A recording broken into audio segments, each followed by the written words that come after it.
Biblia inasema chapitre 8 verset 5 ndio kusoma ya Nehemia. Biblia inasema hivi, wakati Ezra alifungua kitabu na kusoma Torati na watu wengine wakafahamisha watu ile Torati. Biblia inasema hivi, watu balilia. Lakini watu balilia nini? Ni ile kusikia neno la Mungu. Kusikia neno la Mungu. Kusikia makosa yao. Inatajwa ndani ya neno la Mungu. Kwa sababu mwa hii kipindi wote walikuwa walishaacha Mungu. Wote walikuwa wanaanza kuabudu masanamu. Wote walikuwa wanaanza kuchongoza njia yao ya kwenda nje ya neno la Mungu. Sikia sasa nikuelezee. Wale wenye tulisoma kwa Korintho ilikuwa inasema kitu ya huzuni. Wakati neno la Mungu inaingia ndani ya Mungu. Neno la Mungu ndani ya mtu. Inapata pale ndio kutransforme mtu. Kama ulikuwa mwizi, unaacha maisha ya mwizi. Kama ulikuwa mtu wa usharati, unaacha ile maisha yako. Kama uko escrow, unaacha kuescroquer watu. Kama uko mlozi, unaacha mlozi. Kama unakuwa unatesa watu, unaacha kutenda watu. Ndio ndiko inasema pale. Kwa sababu wakati neno la Mungu inaingia ndani ya mtu, inagusa kosa ya Mungu. Ile unafanyaka unakuta kugusa na inakuletea huzuni. Ile huzuni unakuta unafadhaika. Lakini Wakorintho wa pili inasema hivi, wakati unasikia ile neno la kugusa na inakuhuzunisha, tubu. Tubu, repenti. Tubu. Acha vile venye unafanyaka. Kama kuna vitu venye unafanyaka mkizo uviache. Vile venye unafanyaka ndio shetani anakuaibishia hapo kesho. Bwana Yesu asifiwe. Bwana Yesu asifiwe. Na Biblia inasema hivi. Hapa Banehemia balimaliza wakazungurusha kujenga ile mpango yote. Na Ezra bakamaliza kujenga kambi. Na kambi ikasimama. Sikia tena habari nyingine. Kwa hii kipindi ya watu huko mtu anaita Nabii Zakaria. Nabii Zakaria naye akaoneshwa na Mungu. Kama unasoma sura ya 3 kitabu cha Zakaria. Sura ya 3 kitabu cha Zakaria unaanza kwa mstari wa kwanza hadi 4. Biblia inasema hivi. Siku moja Shetani akasimama na kusema hivi, huyu Yoshua ambaye ni mtumishi wako, tazama eko na mambo ya uchafu. Tazama eko na mambo ya uchafu. Lakini sikia neno ya Mungu. Mungu alimwambia Yoshua hivi. Mungu alimwambia Shetani kwa sababu Yoshua alikuwa kuhani. Yoshua alikuwa kuhani sacrificateur. Yoshua alikuwa kuhani. Sikia neno ya Mungu alisema. Wewe Shetani wewe. Mwenye unataka kumakia mtumishi wangu. Chunga nikuelezee kitu kimoja. Kwa mfano si wewe unamtaja na kwa mambo ya uchafu.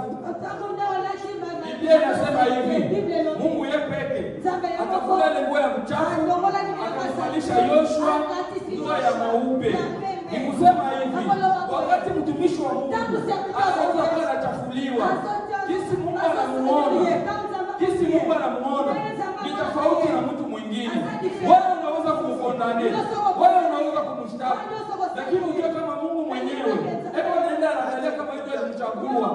Wewe unaweza kumpatia jina mbaya, wewe unaweza kumkritike, lakini ukiwa kama Mungu yeye hawezi kukritike. Ukisoma ile andiko mzuri, Zekaria 2 sura ya kwanza, Zekaria sura 3 mstari wa kwanza hadi 4. Ukisoma mzuri utakuta kama hapa watu wanastaki mtumishi wa Mungu. Haleluya. Hapa watu wanastaki mtumishi wa Mungu.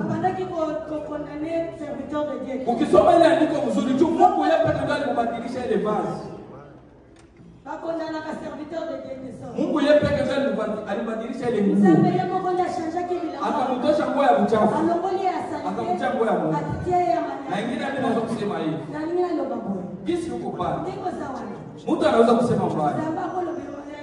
Mtu anaweza kusema mbaya. Mtu anaweza kusema mbaya. Eske Mungu naye anaweza kusema vile?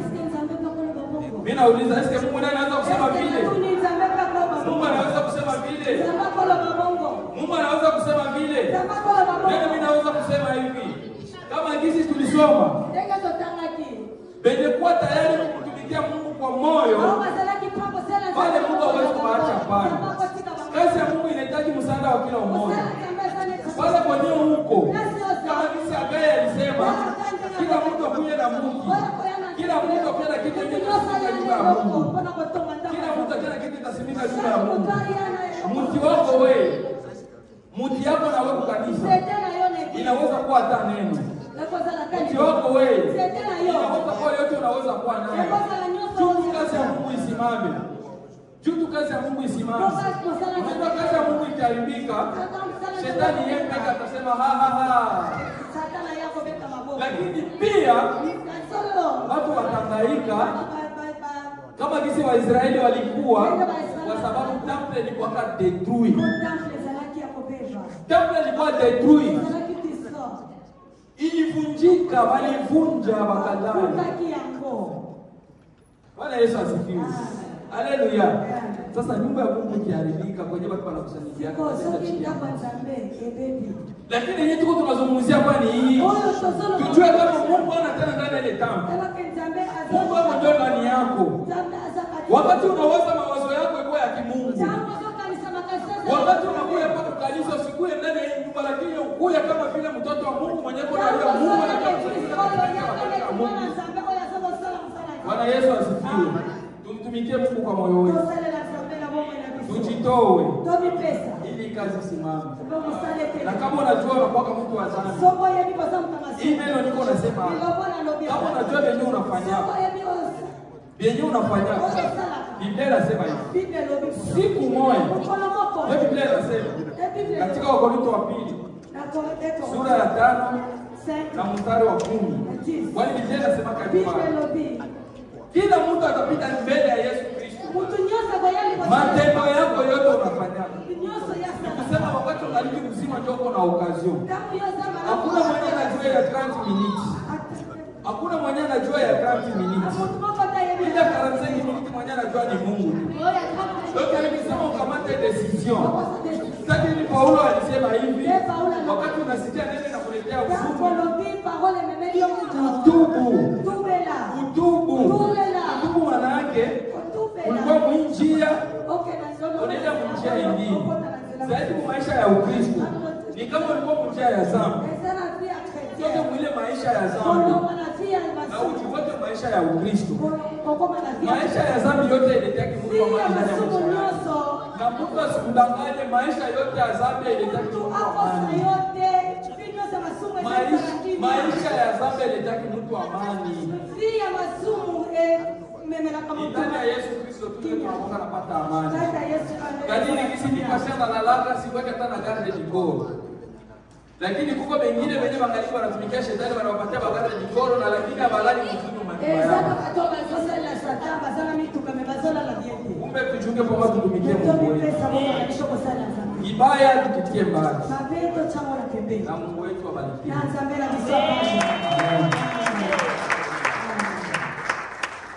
Asante sana mama wote kutuambia pia ile ndio kitendo. Acha tuombe. Tutaomba. Tunakushukuru tena Baba Jehova.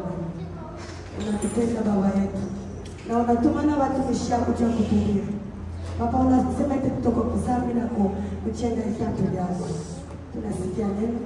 Tunasikia kitu kinaingia ndani yetu. Baba tusiache hapa. Sasa tutatoka Baba twende nawe.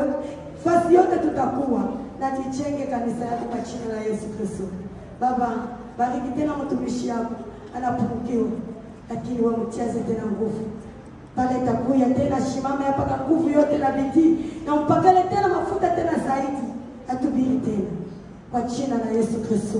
Acha neno hii ibakie kwa moyo wetu milele na milele. Amen. Amen. Amen.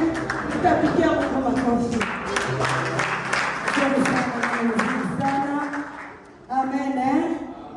Amen. Shibo tu tunasikia neno lianguka. Mwenyewe na masikia amesikia nasikia. Anasema tuache dhambi. Dhambi haijengaki. Amen. Amen. Tunafika sasa muda ya matangazo. Tuko mitaa ya Bakome tena biso.